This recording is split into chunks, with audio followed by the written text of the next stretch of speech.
serious face. Abba, thank you for today. Thank you for all the things we've been able to learn and to put into practice from this book. Thank you that we've been blessed. We're able to bless others, and ultimately, my prayer is that it bless you to see your children walking out your way. And I pray as we go through this chapter today about blessing parents that we're able to learn even more from it. We're able to edify each other, and in turn be able to edify our own parents and bless them. More than anything, we thank you for who you are. We thank you for the gift of your son, Yeshua. And I pray all these things in his mighty and matchless name. Amen. Amen.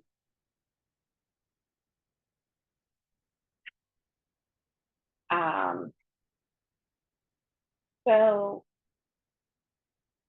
how did you guys do with chapter 10, blessing your parents in older age?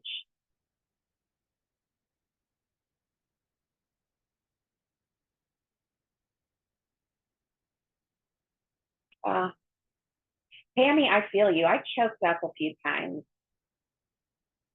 because I read it the other day to the family. Oh, Josh and Jeff. Josh or Jeff. Yeah. So I'm just going to speak at a time. What if they rehearsed it? Oh, that would be fun. If what? If you had rehearsed and were speaking in unison. Okay. So to be transparent, Josh and I didn't listen to the whole chapter together. He listened to parts of it. I listened to parts of it. And he's in the other room right now. Oh, he's right here. He's right here. No, you can be on mine. You don't have to sign it. However, I did listen to the parts that I think I was supposed to listen to. And I'll listen to it again later. But there's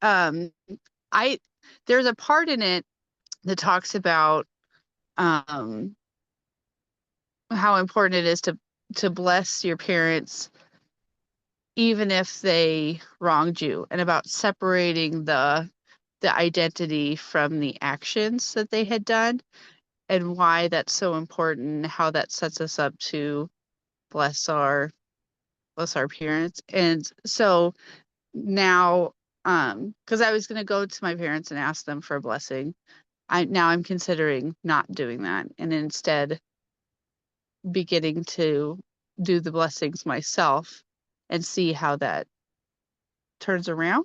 Or I know that previously I had read Proverbs 31, where it talks about the children rise up and call her blessed, and I had started sending my mom blessings memes every morning for like, I don't know, it probably lasted like a week and a half, because I was like, oh, I really need to bless my mom. And that was, I don't know, last year, 2 years ago or something.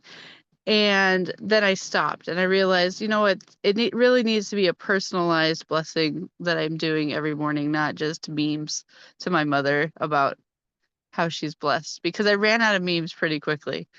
So that's probably why I stopped. But I do think that Proverbs 31 woman would apply even just to how we're supposed to bless our mothers. So excuse me. Yeah. I don't know about you guys, but and maybe it seems like maybe he mentioned it earlier in the book, and I just need to go back because that's where it's in more detail. But I don't feel like he did a great job of giving examples of how do you separate the identity from the behavior. Yeah, that was a hard one. Like practical steps on how to do so. Yeah, like what does it actually look like?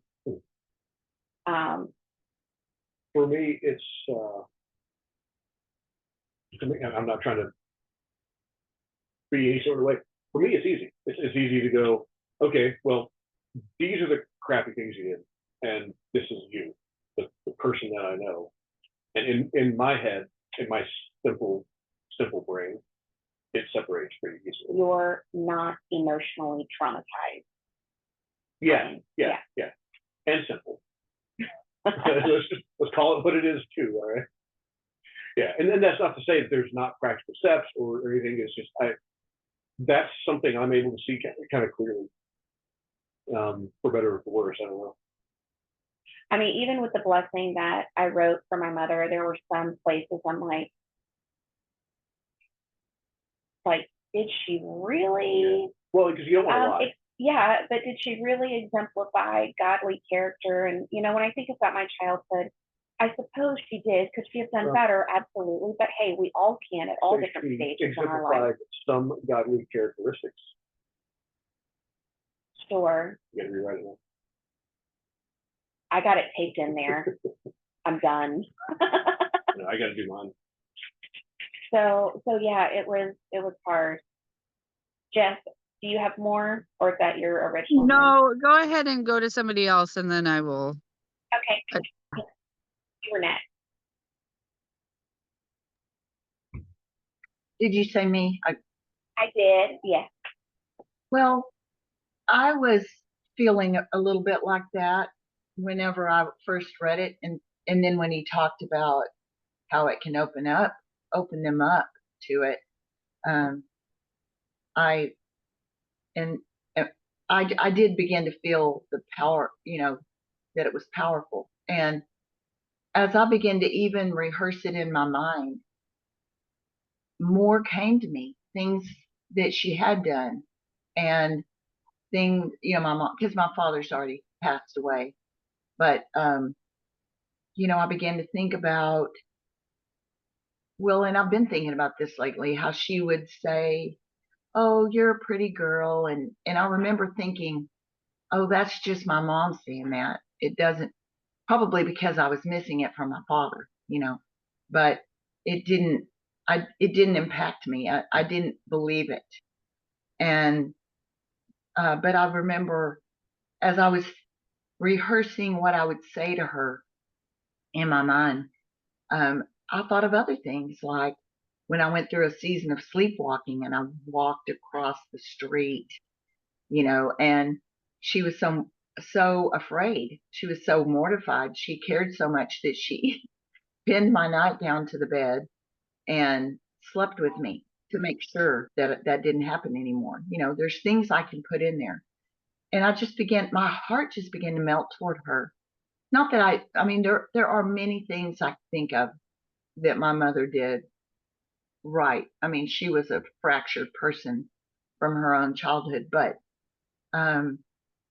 you know, the intent was good, and she did the best she could and really excelled considering her upbringing.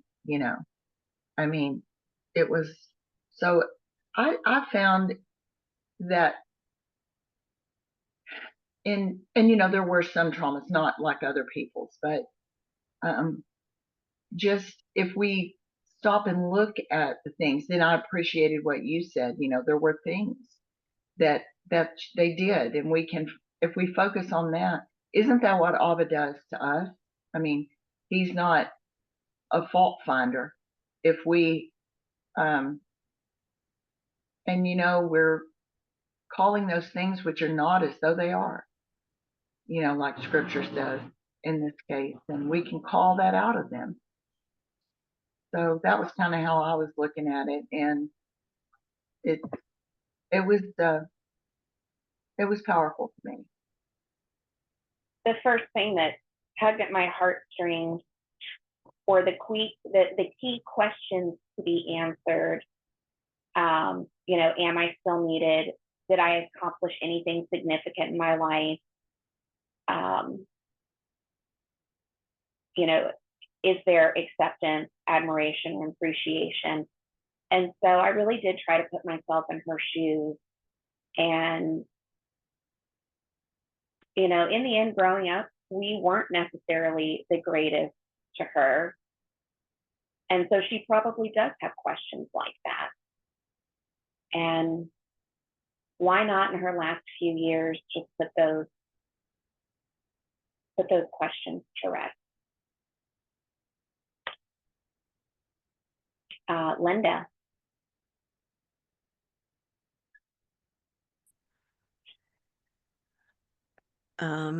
So maybe my um, disillusionment or misunderstanding is going to come out here, or maybe it's just my bitterness. I don't know. So you're gonna have to. Um, sorry, can't hear you. I said, don't claim bitterness as your own. Well, okay. Hopefully it's not, because this was a hard chapter for me because both my parents are dead. Um, and um, just like I said in the chat, even with Jess's comment that you can still honor your past parents by honoring their memories and positive stories to others if there are any. And I said I really liked her phrase, if there are any. So, and I guess it's more, when when they were living, I didn't have the perspective either of understanding what I understand now about them. So that's not fair either. And I think that um, um, I'm having a difficulty kind of with the same thing you're saying, Karen, that having to separate, knowing how to separate and then being able to say something. Um, Even if they're not here, I'm trying to think as if they are, on a certain level, to resolve my own issues here. Um, and so, I mean, my mother um, was alive longer, but even like when I first married um, my current husband. So I was in my 30s. Um, mm, I was the one that finally had to say to my parents, um, oh, I love you. Um, and because they never said it to me, it was just assumed. Um, so it's, um, and I have a harder time with my dad because he was so nonverbal in lots of ways. Um, because well, I don't know. It's still, so was challenging for me. But then I figured at the same time, it went back to, I think it was the chapter before this, um, that the lady ended up marrying someone like her dad because she hadn't forgiven him. So I think I'm still on to something. Um, and on a certain level, though, um, I think my honoring my parents was more in a practical sense. Um, and their later years, I don't know that I would say that, well, I don't know, because um, I took care of my mother, um, and the best I could. And with my dad, I mean, he died first, thank God. In fact, that was an answer to prayer. God was so gracious to me that I did not have to deal with my dad being the last to go. And I'm so grateful even today. Um, but at the same time, I can understand their stories because of where they came from, because they did tell me a little bit. Um, so it's a thing. I think it's something in progress for me as far as then being able to continue to um, have victory in my own life. Um, uh, because I think on a certain level that I did try, but I'm wondering if people in their older age are emotionally immature and don't have any clue about that. Even when you're doing nice things for them or trying to bless them, at least in my experience, um, they don't end up softening. um, and it's then can be hurtful. It can backfire to you.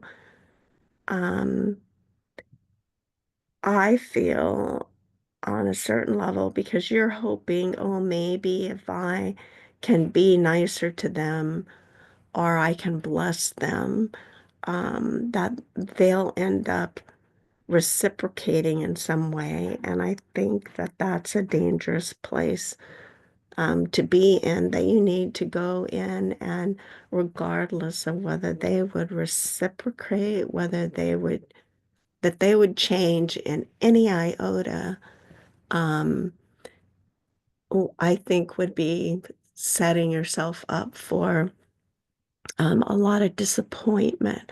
So I think you need to really have um, your um, would it be motives for why you're doing this um, in check. Um, and so that's my 2 cents for that as far as doing my dealing with my own parents. As far as me, because I'm the old person now. um, it's my kids, they have in their own way given me blessings um, for for my big 70th birthday. My husband invited them all to come and then share around the table. Um, and I would have to say that I've never experienced um, so many people telling me nice things about myself in my whole life, which was rather, it was in a way, it was very uncomfortable to have so many people telling you so many nice things about yourself when all of my life nobody's ever very maybe I could count on one hand somebody has said anything nice to me. So um, but it it was very insightful also to see where each of my children were in their adult ages, um, and as far as their own emotional health. So, um, and I do feel blessed that they were able to express what they did. Um, so always something to ponder.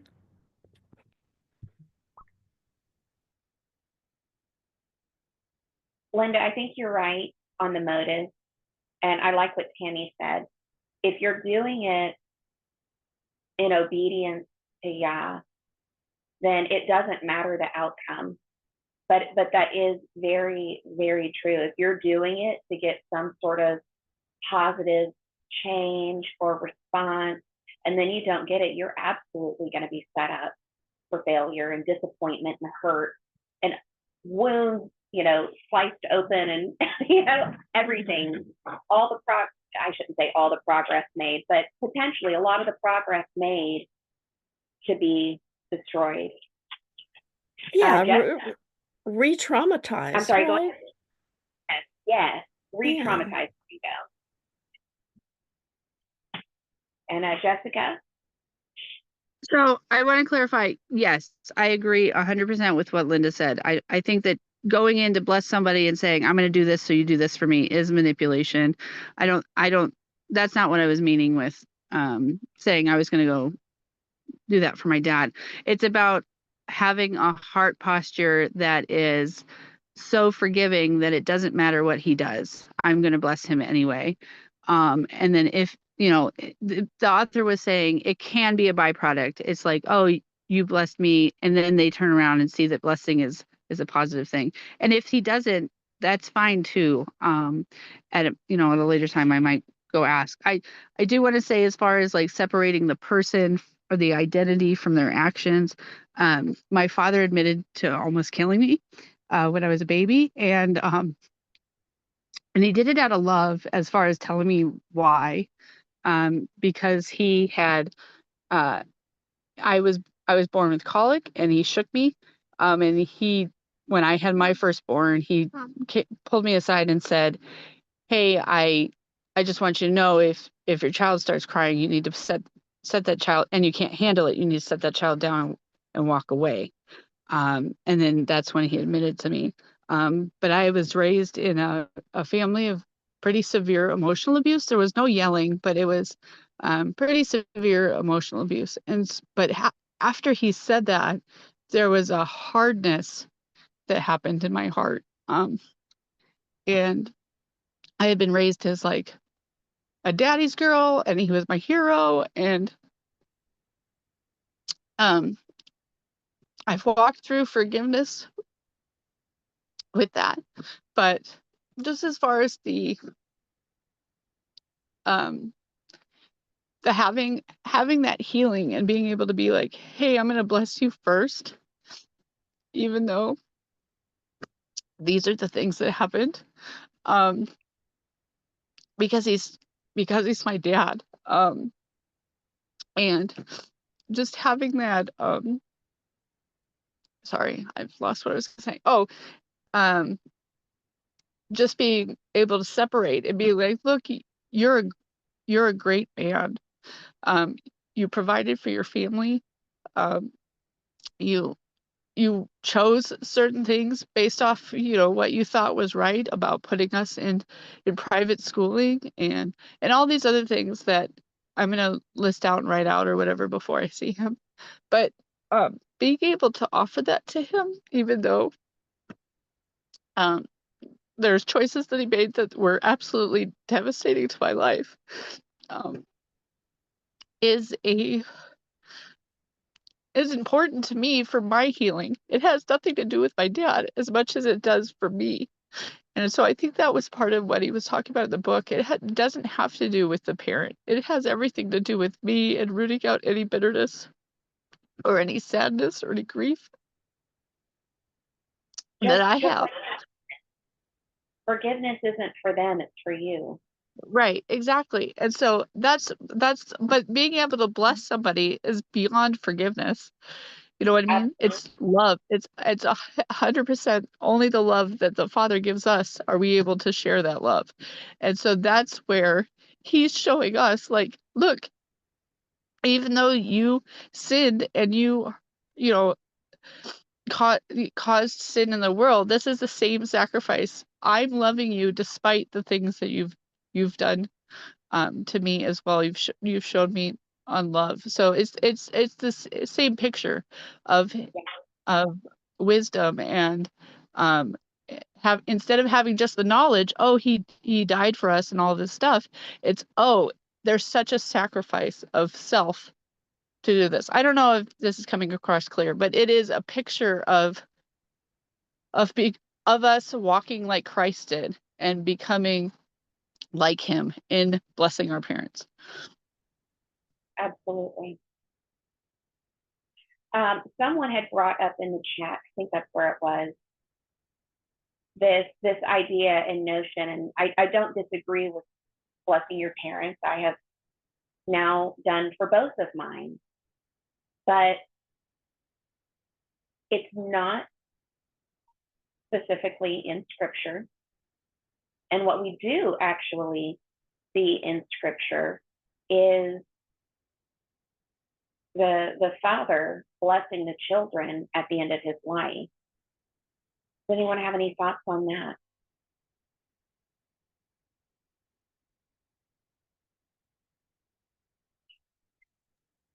I do on a certain level, because at least in how I look at it, some of the quote blessings don't seem to be very much blessings. They seem to be curses. Um, so that's kind of been harsh for me to look at, how to separate out. And I think probably it's because we have such a different culture and a different mindset. And that I needed to be able to, flip to a Hebrew culture and a Hebrew mindset and looking at the quote blessings that were given out in some of the cases. I was thinking of Jacob with his, 12. So, um, but definitely the whole Bible is about blessings and curses and um,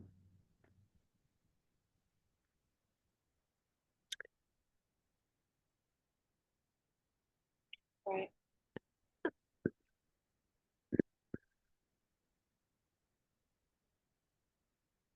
Bruce, have you got anything? Yeah, just working it out. So I was thinking about, okay, yeah, does it say anywhere to bless our parents? No, I guess not. But to Um, honor them. Oh, absolutely says to honor them. Mhm. Um, In Matthew, Proverbs 31, it says, bless the mom. there you go. There you go. I was thinking about Yeshua telling the disciples, freely you've been given, now freely give. And he's talking about doing the acts of the believer. He's talking about healing the sick and casting out demons and stuff. So what I've been mulling over in my head, it sounded like to take scripture out of context is, well, I mean, can we apply that to blessing? I mean, they were each blessed just by being in his presence, by being a disciple. So in that way, can we take that and apply it to blessings? We've been freely given blessings, so we should be able to freely give those to whomever, whether it's our parents or our children or those around us. So the checkout lady at the grocery store, whoever. Which I guess is all automated now, so bless it should. There you go. okay, but what do you do? Sorry, what do you do with someone that like is okay, Hitler, or I'm thinking right now more, these people that are suicide bombers, and that they're just pure evil, because they've taken in that evil. And it's hard for me to separate when they're so evil. Um, or let's take, someone, well, uh, it's that's just I'm just admitting for me that's just so hard. And then I thought that was interesting, that it says to bless the mother, but what about the father? And is honoring when it says just honor your mother and father, that does that necessarily mean that you bless them? I mean, to honor, I guess I look at the two words a little bit differently. So lots of questions. I would say if my children came to me with a blessing, I would feel very honored. I can say that. But to your other question about Hitler, about suicide bombers, How about they, Hitler sympathizer? yeah, Because I just blessed one. yeah, they chose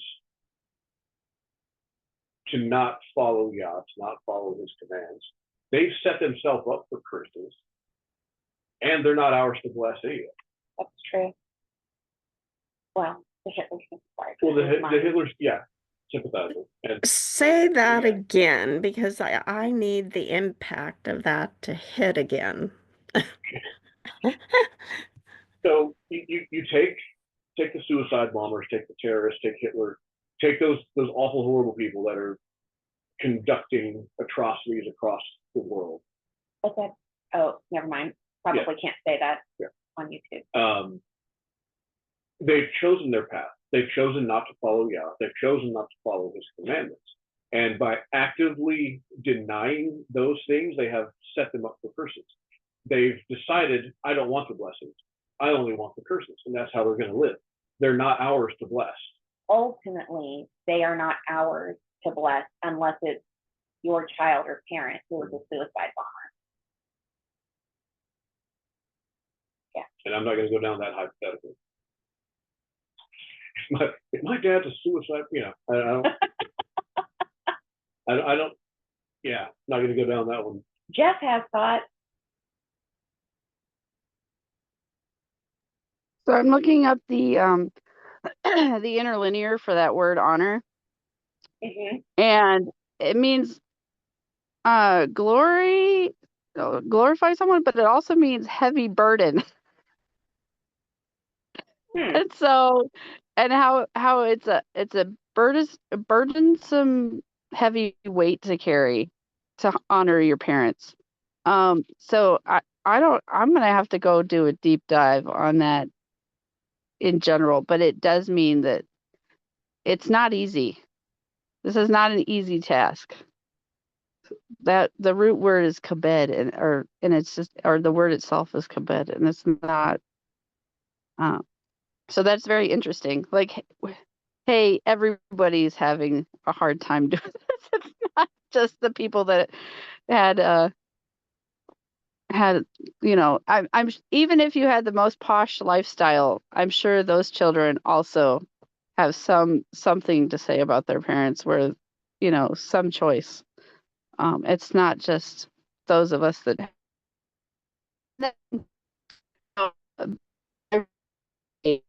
I don't want you, and then just put me somewhere else. But no, they chose to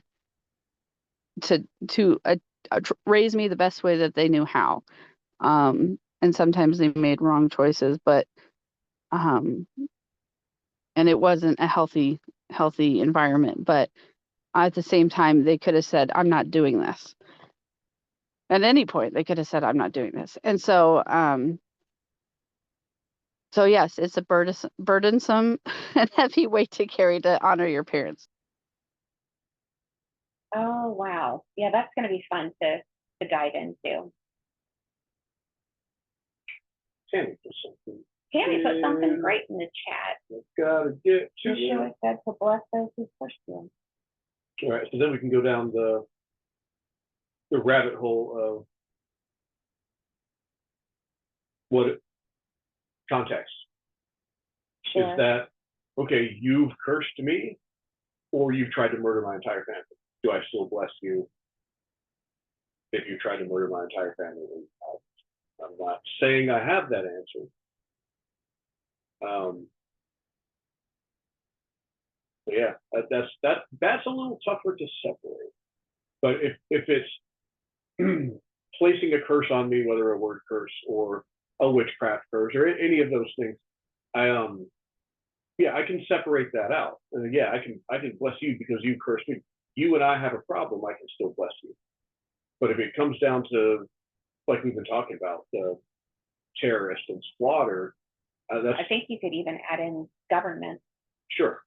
It's I think, and this is a think, this is thus say it's Drew, not anything else, is that I don't think that's a curse. I think that's an attack on you physically and trying to wipe you off from the planet. So that's just me letting the wheels turn in my head out loud. They're a little squeaky interesting. Tammy. Well, it's interesting that we're on this topic, but our teacher, our Torah teacher, has been, and he was raised in a Worldwide Church of God family from the time he was born. and they're very legalistic, extremely legalistic, if y'all know about them. And so it was very harsh and lacked love. And but he, you know, anyway, he finally, when he got of age to leave it, he did. He was like, he had a calling, he had a hunger and a love for Yah, for truth early on, and this, he knew this wasn't it. And but you know, that background was hard to overcome when you have a family and the way you come across. And so he's dealt with that all these years, and he's my age. And but recently he picked up Richard Wurmbrand's books and read, you know, Tortured for Christ, and I can't remember what the other one is. And it just impacted him so deeply that he can't stop talking about it. He's it's what he's been talking about, you know, love. And he said, because, you know, this man was able to love his persecutors. They didn't deserve it. Obviously, they didn't deserve it. You know, they were, you know, they did horrible things to them. They, you know, rubbed feces on them. They spit in their face. They made them do, you know, just things, unspeakable things. But he got to the place he truly loved them. He didn't love them because he had to, but he had so much time with Yah alone that and he literally forgot the memory verses, the scripture verses that he memorized. But the grace was there to truly love them. And isn't that what we're called to do, to take up our cross? You know, isn't it what Yeshua is telling us in these things? It's not whether or not they deserve it. It's not, if they're good, then they deserve a blessing. If they're not, then they don't. I mean, we can't make good things happen for them, but we can choose in our forgiveness and we're not excusing it. We're not wanting to hang around with them, but we can show them his love, you know, and speak good to them. I guess that's the point, I guess. Good. Good. You know, and I'm reminded of, obviously blessing and forgiveness are different, but at times they feel really similar. You know, even Yeshua forgave and asked Yah to forgive his in the moment murderers for what they were doing. And that's powerful and a great example.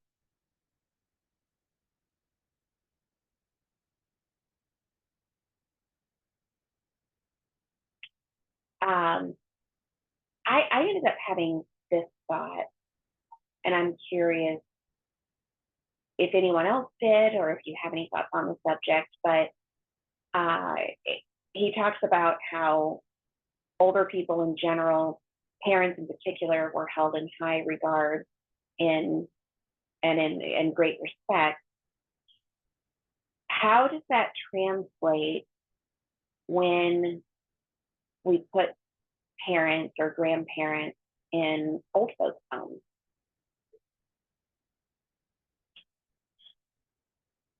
Now, sometimes, like I think about my grandpa, he ended up going to a facility, but he had, well, one, he was over 6 foot tall, a man, and had a leg amputation, which I guess made him lighter, but not enough. So I don't know that that is something that daughters or grandchildren could have really helped with in the caring of someone like that. I would say no. Yeah, so I maybe from a physical standpoint, like you, your sister, your mom, you know, I mean, I could probably go lift them up, but how far away were we if something happened, Sure. you know? Linda. Well, and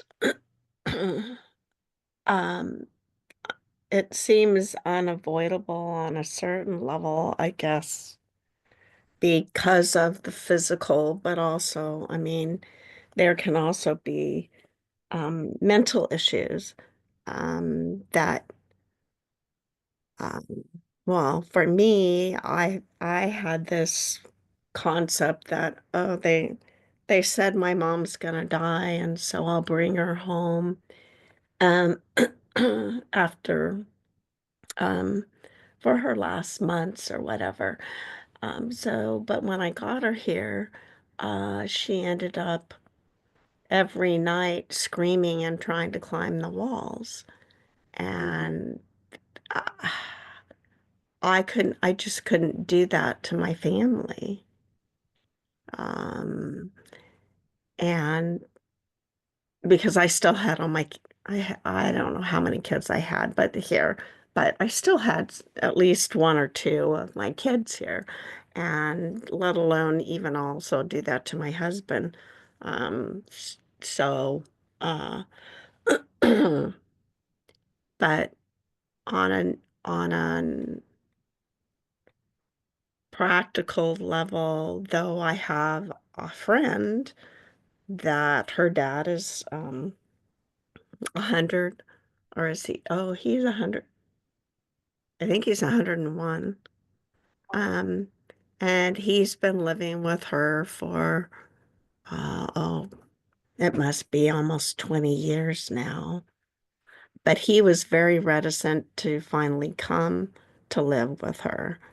Um, and on a certain level, yeah, it's very challenging. And I think if you can do it, it's wonderful.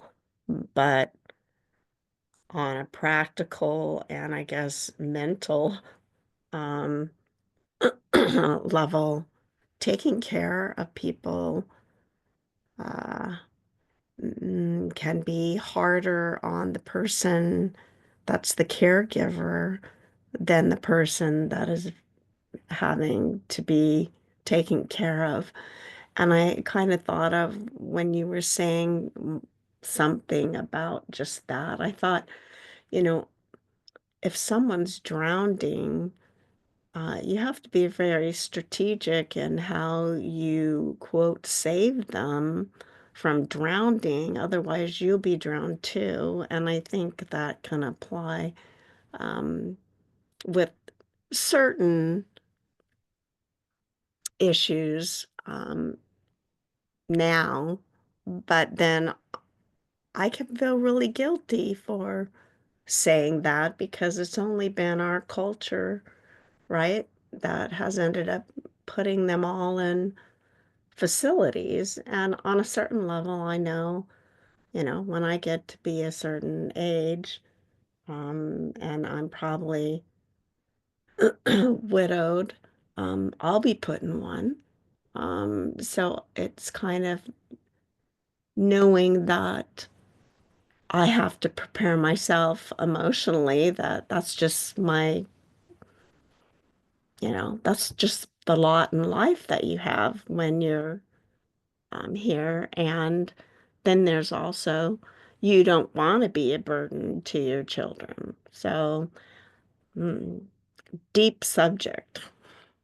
Yeah. And you know, when you look at how the family structure was back thousands of years ago, it was also very community based.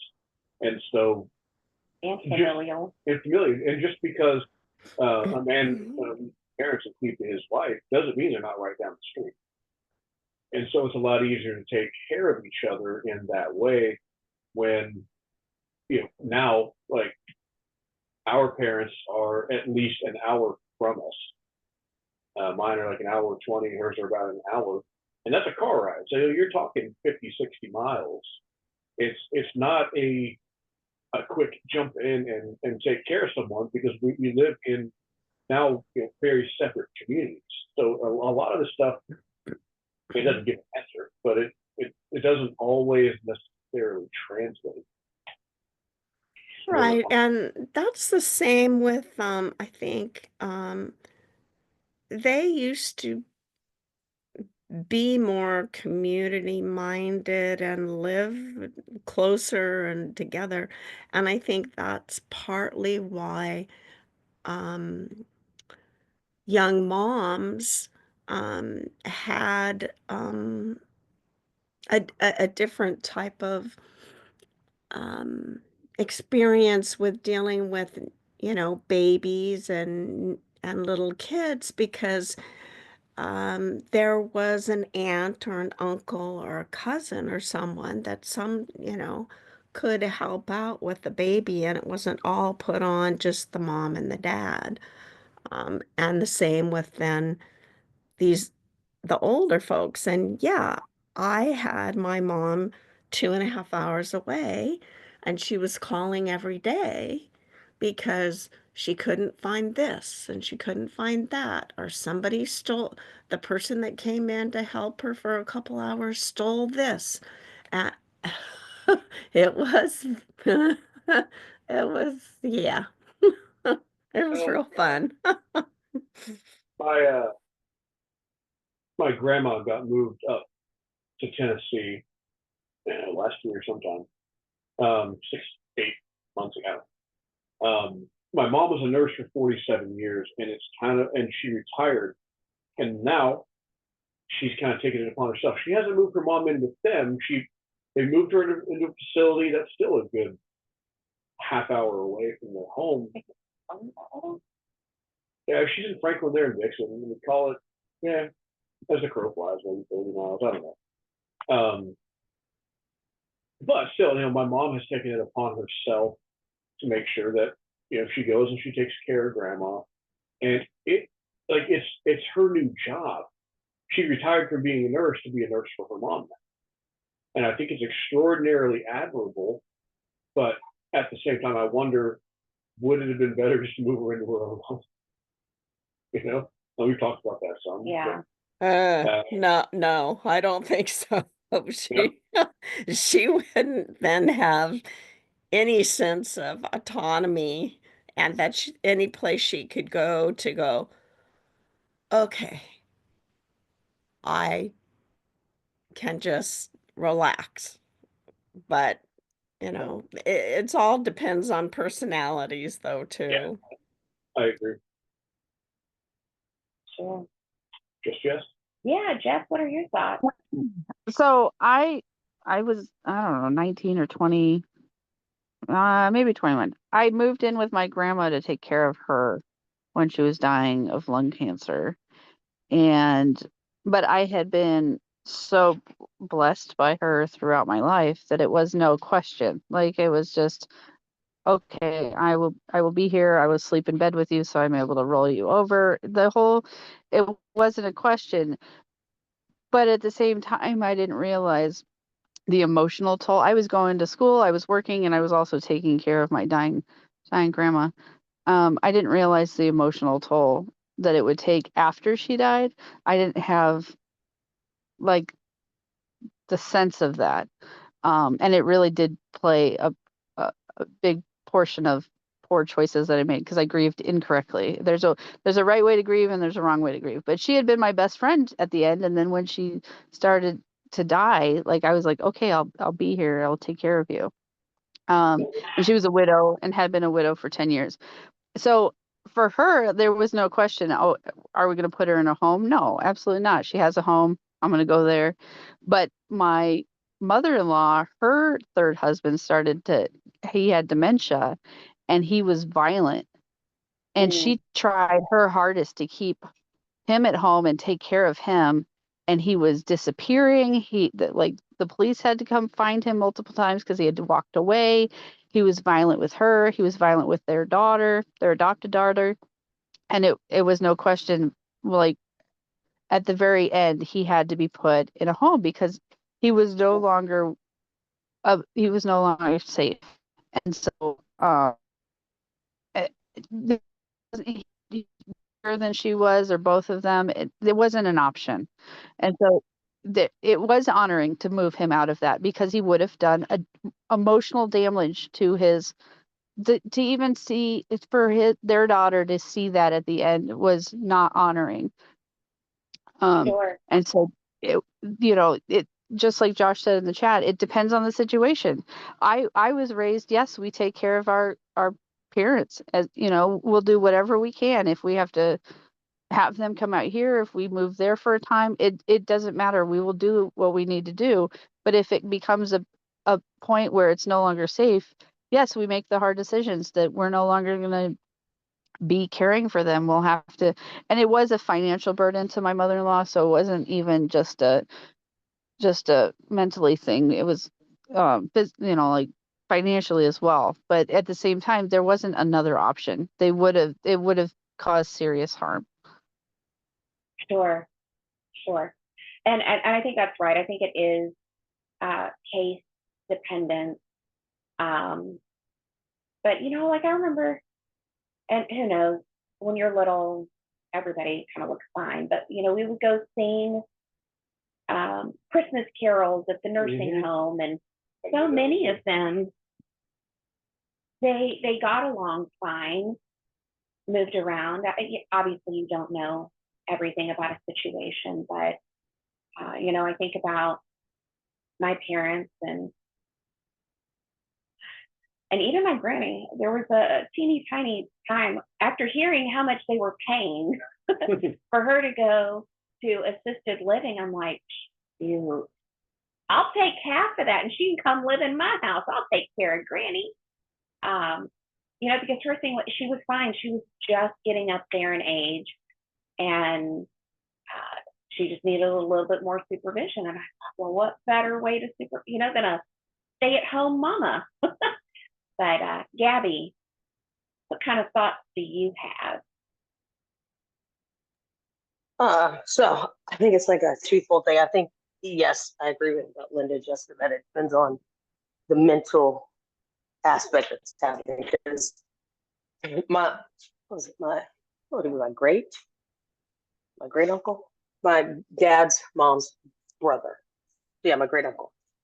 He had dementia, and they had to put him in a home because it was like, I remember when it first started after grandma passed away. You'd be having conversations and they'd go off on tangents, and mom's the nurse, and she's like, she'd tell my aunt, that's signs of like beginning dementia, and it must run in the family because grandma just had it. Well, she had Alzheimer's, but so for mom, like, what is it? She tried to get my dad's mom to move in with us, I think pretty much the entire end of her life. Like maybe from when I was in high school and we lived in Alaska until the end of her life. But for whatever reason, mom said that her mindset growing up was that you don't move in with the mother-in-law doesn't move in with the daughter-in-laws or the son's family, because you're not supposed to impose on the family. But so it was heartbreaking for mom, because she was like, she's a nurse and she would have done what your mom is doing, Drew, which is she would have gladly, lovingly opened, and we all would have had grandma with us. So like, love that woman for life. But she just would not move in with it. She was absolutely stubborn on, no, I'm not supposed to impose on. And it's like trying to get an older person to unwire that thinking was frustrating. And then I think for mom, and after she passed away and we were cleaning out her room, you got to see just how nervous she was with like the sons who they were doing their best, but obviously they were drug dealing on the side out of her house. And so you can tell, like, she had knives everywhere in her drawers and like by her bed and hammers. And so mom was like, I talked to her a couple of times and she said, oh, I don't know where my stuff is going. And I know it was here, before so-and-so took me to my appointment. And then, so for mom, it made her sad all over again, because it was like, she got to see just like, okay, grandma wasn't telling us how afraid she was of her living environment. I think because she knew mom probably would have snatched her by her hair back to our house. But so I have the concept of, I guess, if you look at other cultures, like Asian cultures, they all do family living and from like birth to death, really.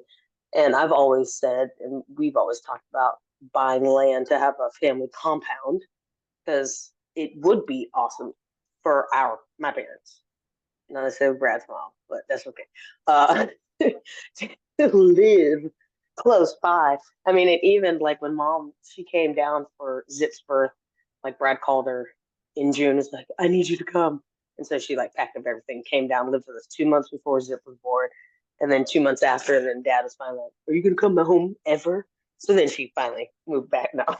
She finally moved out to their house. But for us, it was an amazing time to have her there, and it was cracking me up because they still do this now. They have a key to our house. We pick them out keys. They have them to our house, and even when they come, they're like, "Is it okay? Like, are we imposing? Like, y'all, Frederick and Renee, if you don't just get over here, use the key." Like, Dad will be like, "Are y'all home?" I'm like, "I don't." Even if we weren't, Dad, you have a key to the house. Just come in. The dogs are put up, so you don't have to worry about the dogs bothering you. But the whole time Mom was there, she would just be like, I'm not imposing, am I? I'm like, no, Ma, you're not. Like, and she took over the whole downstairs, so that was her thing. And so I think depending on the healthiness of the relationship, that would not happen with Brad's mom. Unfortunately, I can't. We can't trust how she would behave in our home. But and it was even a blessing to have a sister come to town a couple weeks ago to just see their relationship kind of rekindle after it was fractured because they grew up in a house where Mom made everything. She pit them together so much that for 15, well, since we've been known each other, so for 16 years, they really did not talk. And so, and I think it was good for Brad to talk to his sister and realize nothing's changed about his mom. There's kind of closure there. But I think it depends on the situation. And like granddaddies, I guess I can understand why, but they put him in a home like towards the end of his life. Man, they also convinced him to get that Roni shot. And I'm absolutely certain that caused his, death. So I have my thoughts on that, but I didn't think I think he should have done like everyone else has done in our family, passed away in their homes. Um, so but what can you do? So those are just my 2 cents on the whole deal. Yeah. I'm reminded of a group member.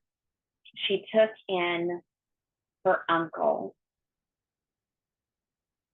And if memory serves, I want to say he was getting moved to hospice, or he was diagnosed failure to thrive, and so they had pulled in hospice, and she just didn't want his last few, whether it was days, weeks, months, to be like that. And so she pulled him into her home, husband, 3 children, and he had a lot of, essentially he had a lot of demons going on, but she was able to bless him so much to the point that he was putting weight on. He was no longer failure to thrive. And I'm pretty sure hospice was removed from care. He did end up being moved back into probably some type of assisted living. I don't think it was a mental hospital, but he was throwing poop on the walls and tripping great nephews, and she couldn't have that in her home, and I totally get that. But I think, wow, what a blessing you were to him. Had he gone the route of hospice, he very easily could be gone right now, and instead he's alive. He may not be thriving, but I should check on him. Yeah. See how he's doing. So yeah, anyway, all that to say, I think it is very case dependent. And I think oftentimes it can very much be a blessing to that elderly individual as well as potentially for yourself.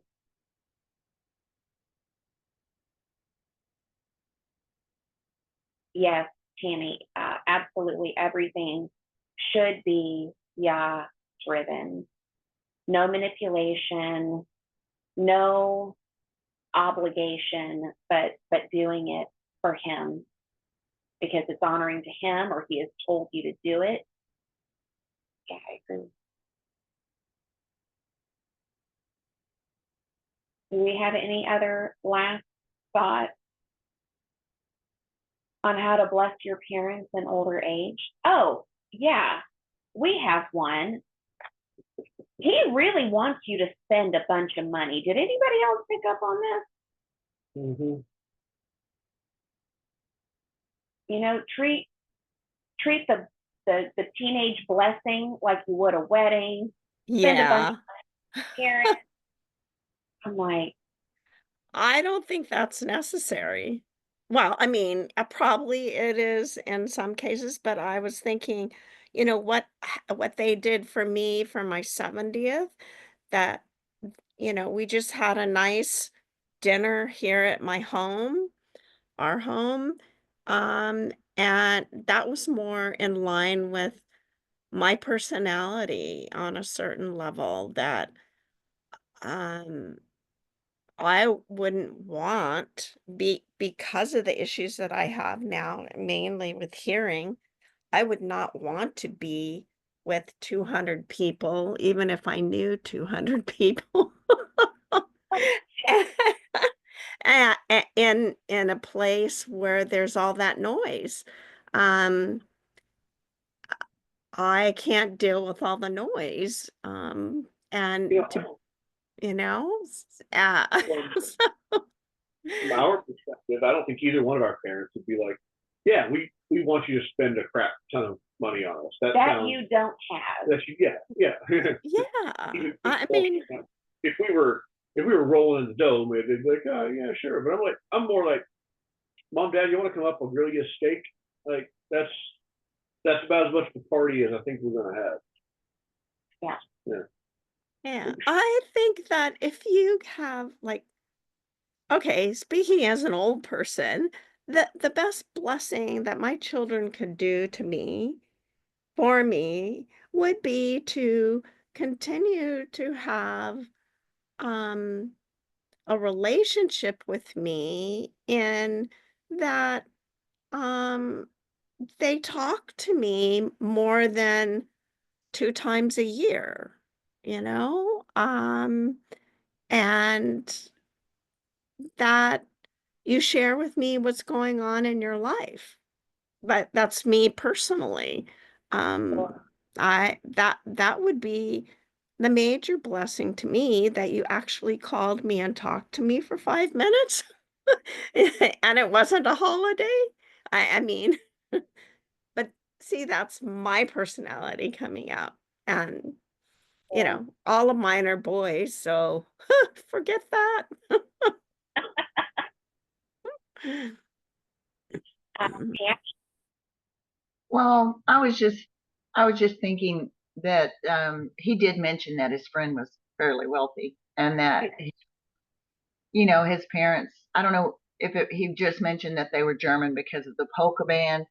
Maybe it was that they were into dancing and, celebrating that way or something. So I don't know. It would have, but if he wasn't, he could have clarified that that was why he said that. So I don't know. But yeah, not everyone can afford to do that. But I think the point is just that it's a sacrifice of some kind in whatever way we can sacrifice to show our love and our that we're blessing,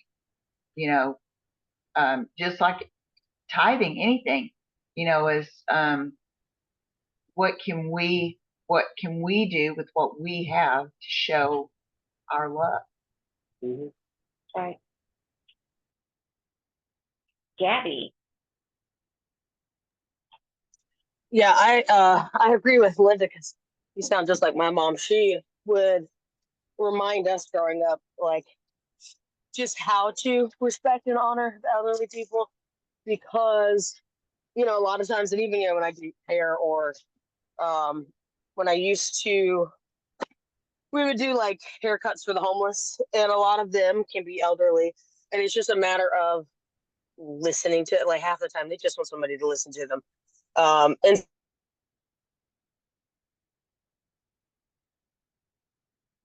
Oh, Gabby, we have, to talk to anybody. We No, have it lost- switched over to the car. Can you hear me now? yes, Okay. But she would tell us how, you know, you never know when the last time someone who's elderly has talked to someone, so you just kind of let them talk. And a lot of times you can glean a lot of information from the elderly, so I actually enjoyed listening to them talk, tell about their life story, etc. But you know, and it does them good as well. But yeah, we don't have a ton of money, but it was nice to like, I think it was maybe last couple of years, Mom started to open up more about her childhood, and she shared with me and Amyris, my little sister, how she never had a birthday growing up. Like it just wasn't anything that her mom could do for them. And her dad just wasn't going to do it because he had a new wife and family. But and so we were like, all right, well, Mom's 60th, and this is when I was pregnant with Zip. So, or no, I had Zip on her 59th birthday, so it would have been Zip's first year and her 60th birthday. So it was fun to plan because I do love surprising people. So we planned a whole like surprise birthday party for her down in where they live in Florida, and like we got in touch with everyone she had ever known from her time in the military, which is like 22 years worth of friendships, etc. And you know, got them to plan their dates and come down. And we got a restaurant. I think it ended up being maybe like a couple, you know, grand or so. But it was nice that we all were able to pitch in to do that for her, because then, you know, gave her like the absolute surprise of like, she doesn't get any surprises ever because I'm as nosy as she is. And so to do that was really, I mean, even though, you know, it's like whatever, the finances on it, who cares, we can work it out. But to just be able to bless her in that way and kind of not fill a void, but just give her a nice birthday party. Because for us growing up, she did go out of her way to, I mean, we had backyard, you know, water hose birthday parties, but they were still amazing and fun. But so to be able to do that for her was a lot of fun, and to see her reaction, and then everyone who hasn't seen us since we were children, really, to see us grown up and have our children. That, I mean, the whole thing was fun. And then we got to see our old pastor from Okinawa, who he's one of the pastors in my life.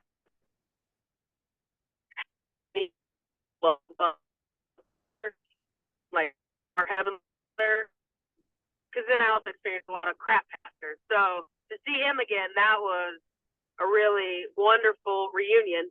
But so we're not going to blow a ton of money, and Mom would never have let us if we had told her about it, because she's, you know, very mindful of like, well, I don't want you guys, what do you need to take care of before you do anything for me? So that the whole thing was just a good, fun time. And if I can find the pictures, I'll share them in the chat. But yeah, I think if you can do it. But again, I think it also goes to the dynamic of your relationship. Yeah, Agreed. I definitely agree with that. Like for both of my parents, we had gathered for my nephew's first birthday, just the family. We all went out to eat a few weeks ago, or a month ago, I guess now. And with him being there, I thought, well, this is my opportunity. So I just presented him with his. And for my mom, I'm probably going to give it to my sister-in-law, for her to give it to my mother, for her to open when she gets home, because I really just don't want to pay for shipping. And maybe that's wrong with me, and maybe we'll talk about it, we'll pray about it, and we'll change our minds. But You can bless and still have healthy baskets. Yeah, yeah. I don't know. Hip hip I don't have the hooray, Drew. yeah. But now my client, I'm going to be in her area. So the children and I, we are going to go to her house, and I'm going to be able to present her in person. You have to hug her for me. And I will hug her for Drew. And I won't be reading it to her because she is hard of hearing. It's just going to be better if she reads it herself instead of yelling it at her. Anyway, Thank you, Karen, from someone who understands that, but I'm really not that deaf yet, and I hope to never be that deaf. Thank you. yeah, Jenny, yeah. I think With- she's with 10% in one ear and 40 in the other. It's pretty bad. with her hearing aids, it's still a struggle. Yeah, Oh, that's sad definitely. because I know, like, I can remember all the years I had to scream at my mother because she would not, wear her hearing aids. Well, now that I have to wear hearing aids, I can totally understand why she didn't want to wear them because on a certain level, I live in 2025 and the hearing aids don't work that well. Oh man. I mean, Jenny didn't know someone was kicking in her window, breaking into her house in her bedroom. Well, she had no hearing aids then. That's when she Oh. was out to go to bed, Yeah, she right? took them out to bed. Yeah. Okay, but yeah, I've spent quite a few years yelling because my mom wouldn't wear hers. Oh, yeah. She's good about wearing hers when she's supposed to. Yeah. So there is, but she still doesn't understand me. We don't really have conversations, so I'm gonna present it to her and let her be blessed by reading. We're getting close to time. Does anyone else have any additional thoughts on this chapter before we wrap up? Did you see Jess's comments? That's a good option also, to do a video and she can just rewatch it while she reads it. Ooh. Oh. No, I don't have my readers on. I couldn't see that far. Oh.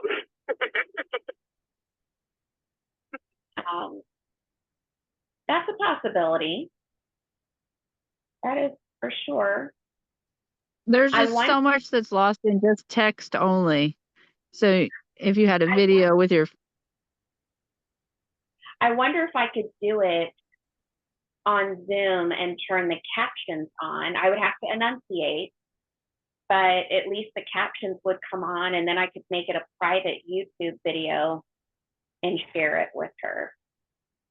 That'd be sweet. And then she gets both. Yeah.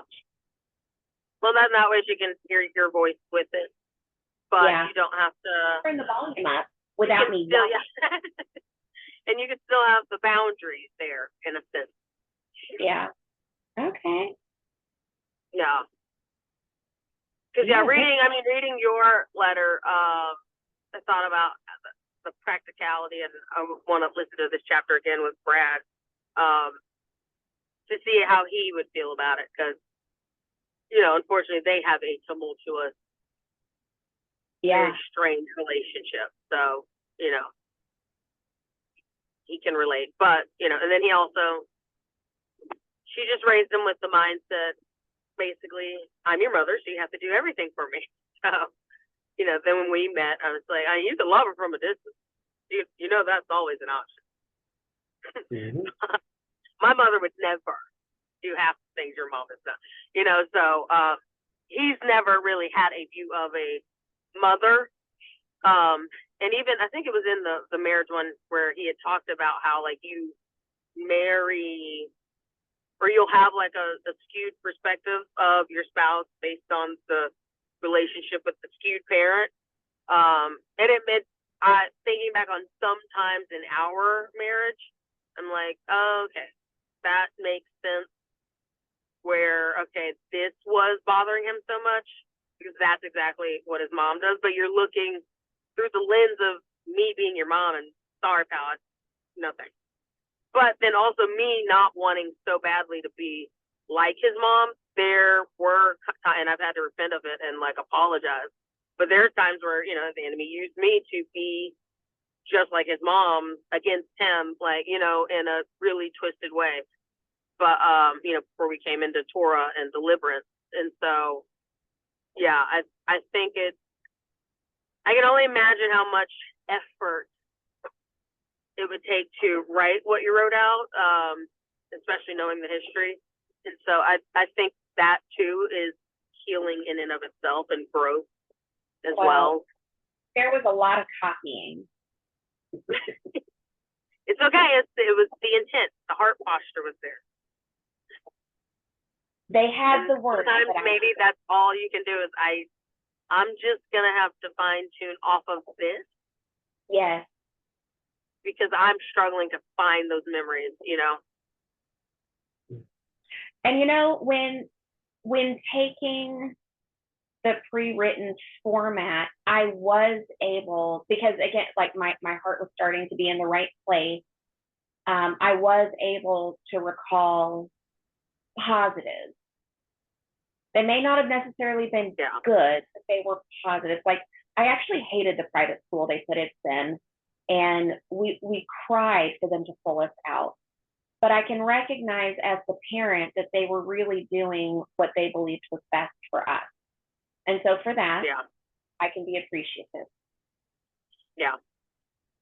I mean, there's times where, like, growing up, we didn't want to do ballet because it took up our Saturday playtime. And so they pulled us out of it for it. But then, you know, as I got older, I'm like, you should just force me to do it. So I could have been, you know, the president of the ABC company in New York, you know, because I was destined to be a ballerina.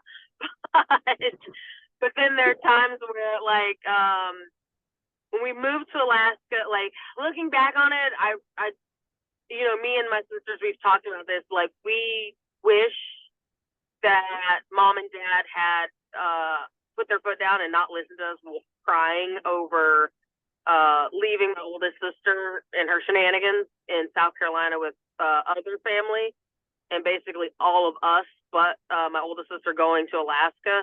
And we're like, no, we don't want our sister to leave. And yeah, I mean, me and Amaris have gone through like the what ifs of how much better would like the rest of our high school years and childhood years have been if she wasn't there to create all the chaos she was creating.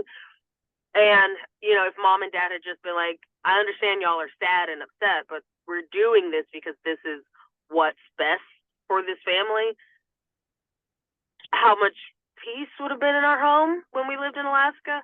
But then the caveat to that is what ended up happening when he unalived another lady and then unalived himself. So it's kind of like, did that save her life? And so, you know, it's you once you're a parent, then you realize like how hard it is to sometimes lay down those ground rules and not get caught up in the children's emotions. And then you have to remember children don't run this home, parents do. And so it's a hard balance. Yeah, for sure. Yeah. All right. Well, you guys, I think we're at a good stopping place. Next week is our last week, so you know, if you want to bring a slice of pizza, I suppose go for it. I will not be. I'm gonna make a pizza. No. I like pizza. Drew has childhood issues over that quarter of a slice of pizza. He needs a whole pizza. That's why I can't stop. It's got to be the square pizzas, though, Drew. Those good old rectangle pizzas from the cafeteria. And Yeah, that was a special kind. Yeah. I don't know. I'm kind of thinking I'd like my coffee, like a special Sabbat coffee or something to celebrate. You had coffee. Yeah, you're talking about next week. Yeah, next week. Yeah. You know, or chocolate. Yeah. Yeah, chocolate. So, one time I brought chocolate Pizza into. doesn't speak to me. One time I brought chocolate into book club, you're like, no, the rapper's too loud. Uh, We just had chocolate sitting over here for the entire 2 hours we were on. Yeah. 10 a.m. pizza sounds weird unless it's like next day pizza. Yeah. Hey, Pizza. and Mm. 8 o'clock is a little early for pizza here. Thank God. Thank God. Just because the You can have pizza place breakfast is already open. pizza, Linda. Yeah, that sounds like leftover breakfast pizza to me. Yeah. Yeah. And actually cold doesn't sound so bad. I think I might go make a pizza for lunch. Just a good brunch, a good omelet or something. That's You have that. Oh yeah. We have some raspberry jelly filled donuts, and they are so delicious. Mm. They're a special treat. Next week is special. Maybe I'll have one. I'm savory over sweet. Obviously, she's the sweet one. I am the sweet one. Mhm. Salty. We're doing a fast to that, over the transition for the inauguration. So it ends on the 20th. I think that's the 20th, isn't it? But It's the 19th, I think. oh, it is. So I'm probably still going to be. I'm on my last day of fasting that day, but I'll wear a hat, Okay. like we did. There you go. Be festive, Tammy. I'll eat Blessing your pizza. Pat. Yep. Okay, you can have my pizza. Wait, I missed that. Did I ever say if you're the sunrise and the sunset? Oh, I don't know. I didn't say. Wow. True. And I know what you're trying to get me to say. You give me trouble while we recorded in front of a bunch of It's other okay. Brad answered me, and then he came out of the room. He said, "What was that for?" I was like, "If you'd read our messages, you'd have seen." And he cracked up at the Category 5 hurricane. But I'm a sunrise, or yeah, he said I'm a sunrise for sure. I was like, "Oh, thanks, pal." I feel like a sundowner. No, you're sunrise. Well, I mean, like, if sunrise were like 10 a.m. Yeah. Sure. Yeah. Yeah. All right. Well, y'all, it was great to have you. Y'all bless you and keep you. And we'll see you next week. And then we will probably most likely take at least 2 weeks off. I've got a lot of figuring out to do for the next book club, video club. Not really sure right now. And I got to get that squared away. So, Real quick, I wanted to ask you this earlier. yeah. Do we have a deliverance session for, wasn't it autism and vaccine injury? Isn't that? So technically, yes, it is only in the group and it's buried in the past events. You Okay. can't read it. Okay, so this one is not on YouTube to share with anyone. Okay, I thought it was. So I was telling my friend who, well, anyway, that she knows someone that needs that. Okay. If you can get me the file. Maybe you can put it on. Maybe you can put it on Rumble, and then she can share it. So the problem was it needs to be redone. We ended up, there were just so many mistakes. Be a And so trick that's one to be on that YouTube. Jill and I talked about redoing. Okay. Okay, I'll let her know that. I just wanted to check on that. And Julie?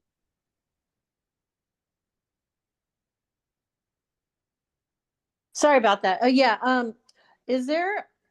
Can you direct me to a deliverance video? It's probably your main one where I could tell my friend about and have her watch it, possibly with her. She has a son who's dealing with suicidal ideation, a young son. I know it's a big thing, but When you say young, what age are we talking? Yeah, Oh, hold on.